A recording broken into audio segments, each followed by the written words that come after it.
Hey gang, John Backrelli here with your Lake St. Clair Fishing Report, brought to you by Sportsmen's Direct. It is Wednesday, October 15th, halfway through the month of October already. Water temperature is down dramatically. We were at like 70, 71 degrees last time we did a report, which was about 2 weeks ago. And we are down to 62 degrees at Belle Isle. I just checked it before we started shooting. All the reports around the lake from all of my buddies that are out there are 59 to 60 degrees all along the shoreline on both sides of the lake, Canadian side, American side, north end. Unless you're in that main river flow out there, you're in the upper 50s to around 60. If you're in the main shipping channel area going down to Belle Isle, you're probably around 62. That water temperature, at least that surface temp right now up at Port Huron, or above Port Huron up in Lake Huron, is a little bit warmer than what we are around the main part of the lake right now. So it's actually keeping that main shipping channel just a little bit warmer than the surrounding areas. These cold nights and not so warm days, the water temperature along the shoreline's been dropping down considerably, and I expect that to continue going forward. The weather looks absolutely gorgeous tomorrow, so if you can get out tomorrow, I would take advantage of it. We're loaded up with emerald shiners at the store. Weather on Friday looks pretty decent too. It's going to blow a little bit out of the south, but doesn't look like it's going to get too crazy, and especially if you guys fishing down there on the south end, you should be okay. And then maybe Saturday, she's going to, usually it looks like the first half of the day is going to be okay. And then going into the nighttime hours or late afternoon hours, we got some rain and we got a front coming through. And then next week looks like it's going to be up and down, with maybe another stair step into cooler temps, which will be our next big temperature drop that's going to take us probably down into the 50s overall out there on the lake. So perch fishing. Everybody's chasing perch right now, mostly down there on the south end of the lake, in and around the dumping grounds area, 14, 15 feet of water. You're hearing guys talk about the dump or the south end or the south shore. Generally when they're talking about the south shore, they are talking about the Canadian side, and they're talking about anywhere from like the Puce, Pike Creek, or all the way over to the Bell River Hump. If you don't know where those areas are, pull out a map. They should be on there. They're pretty prominent features. But that's where most of the activity is going on right now. Guys are using a lot of perch pounders down there right now. Bigger fish are coming on perch pounders, using a slip bobber to get away from the boat, okay? If you guys want to really increase your success rates down there on those perch, try using that electric trolling motor. Try, moving around using that electric trolling motor till you find fish. You really can't just throw out an anchor and expect to catch fish every time. You really got to pay your dues a little bit, either do controlled drifts or use that electric trolling motor. Sometimes adding an additional hook down on the bottom of that perch rig, whatever kind of perch rig you're using, will help you. Use a snelled hook, put it down there either with the sinker, or in a lot of cases you can add a small jig head down there on the bottom, either tip it with a minnow or tip it with plastics, and that'll give you that third hook down there as well to increase your catch out there. My buddy Lucas from Outdoor Conquest was over on that Canadian shore, on that south shore. He was smoking big perch over there within the last few days. Also got some walleyes mixed in as well. And then my buddy Mike Martin was over on the American side, over down on that south end, and he was catching big fish. He filled that live well up, and he's done that consistently the last couple of times out down there. And that south end has been producing a lot of perch. Okay, so 9 Mile Road boat launch is open down there as well. So if you guys want to launch a little bit closer, that's your closest, semi-public boat launch to launch at. But if the weather is nice, it's not that nasty of a run to run down from Lake Crocker or even further north.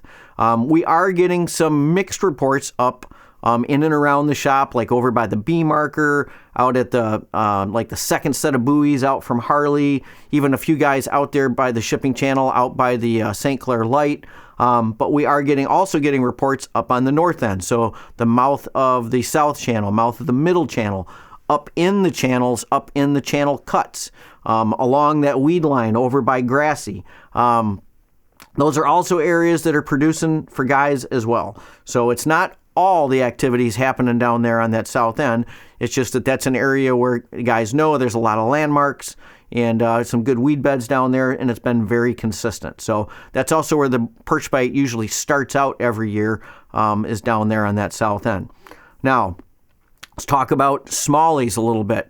My buddy Garrett Samsel, he's been up there. He's a guide, and he really focuses up there on that north end. He's been consistently catching big fish up there. One of our customers came in and brought in, John Bower brought in an absolutely giant smallie, 6.36 pounds on our scale, was only 22 inches.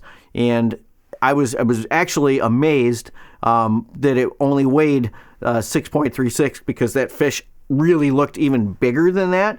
But once I got it on that scale and I measured it and realized it was only 22 inches, that explained everything. But the thickness on the fish, just amazing. Colors are beautiful. That fish, we took very good care of it. We kept it in water other than when it was on the scale or being measured, and it went right back out into John's live well, and he took it back down and released it. So great job, John. Great fish, and thank you for taking care of the resource by taking such good care of that fish so it can live to fight another day for one of you guys out there that's watching the video right now.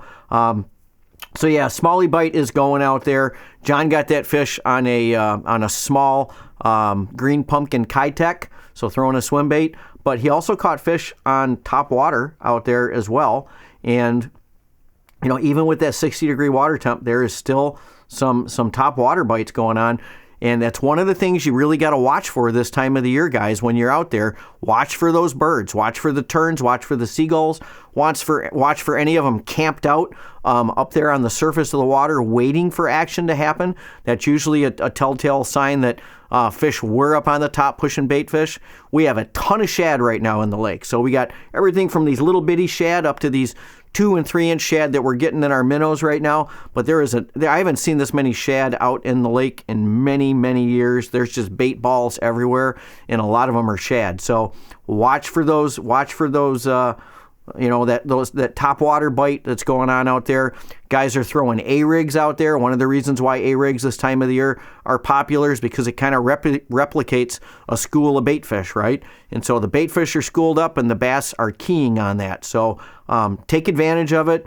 A lot of times, for me personally, when you're going to get into these big schools of fish that are working those big bait balls out there, it's usually like in 13, 14, 15 feet of water, and sometimes even deeper than that.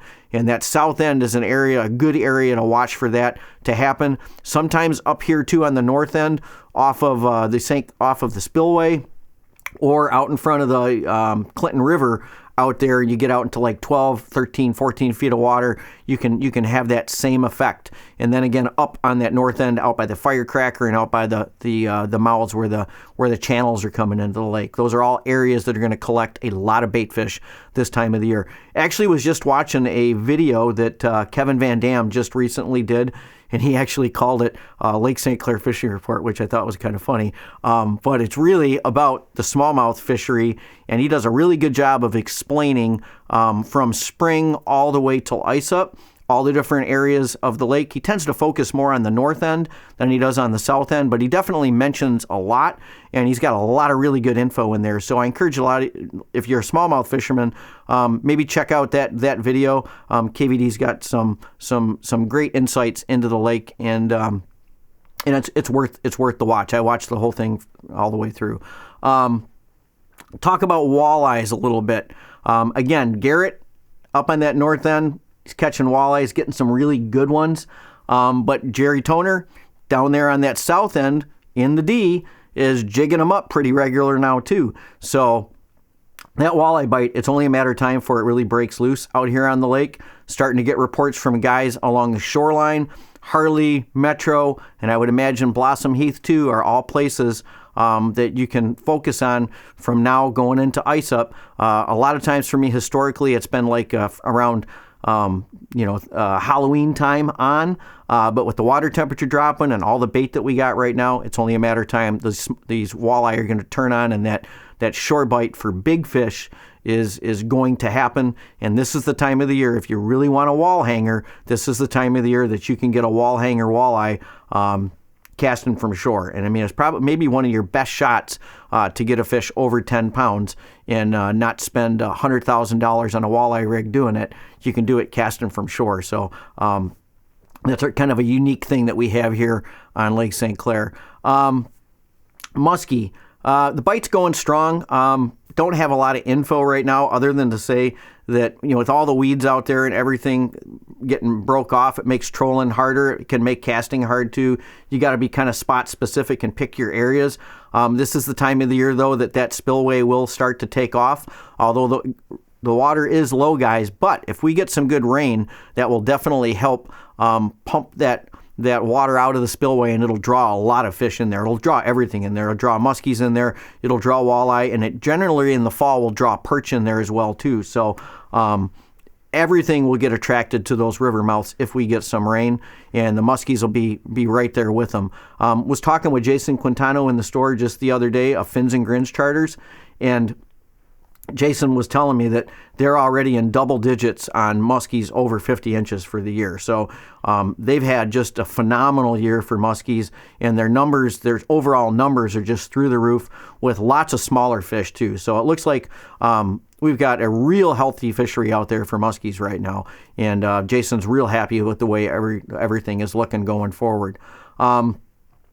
Sturgeon, I meant to mention this in the last report, but we've been doing a lot of experimenting. We got a lot of customers that are really getting into that sturgeon fishery. And you guys know I went out and we shot a little bit of video out there sturgeon fishing, and came up with a really good sturgeon rod. And unfortunately, just as we found out that the rod's going to be discontinued, and that's that Akuma Battle Cat. So I bought a bunch of them and I got them in the store, and we've had a lot of our customers using them, and they love that thing. And for under $150, it's a great sturgeon rod. So we got them in the store. Stop in, check them out.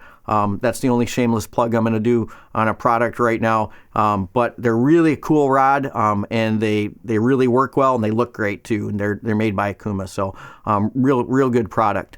Also, don't forget, guys, this time of the year, I said it in the last report, I'll probably keep saying it all the way till ice up, is when those boats start coming out, right? So once these boats come out, you can get into these marinas and you can take advantage of all those panfish that are in there. So even if we get a blow day and you're intending to go out there and you're intending to go catch perch, you can still come into a lot of these marinas and canals and use some of that same light tackle. And in a lot of cases, you can catch perch in these canals and marinas, but there's also some big bluegills and crappies and pumpkin seeds in there, a lot of largemouths too. But as far as panfish goes, you got huge opportunities.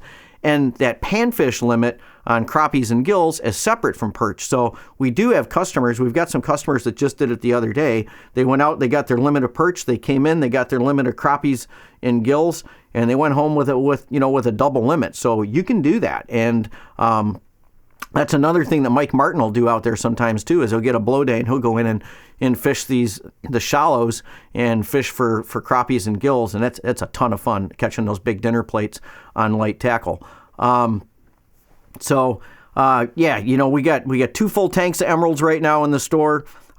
Take advantage of the light winds we got coming tomorrow and hopefully Friday, and then at least the first half of Saturday. Get out there and take advantage of that St. Clair gold. Hey gang, if you like our content, hit the little subscribe button and the bell icon, and you'll be notified as soon as we put out new stuff.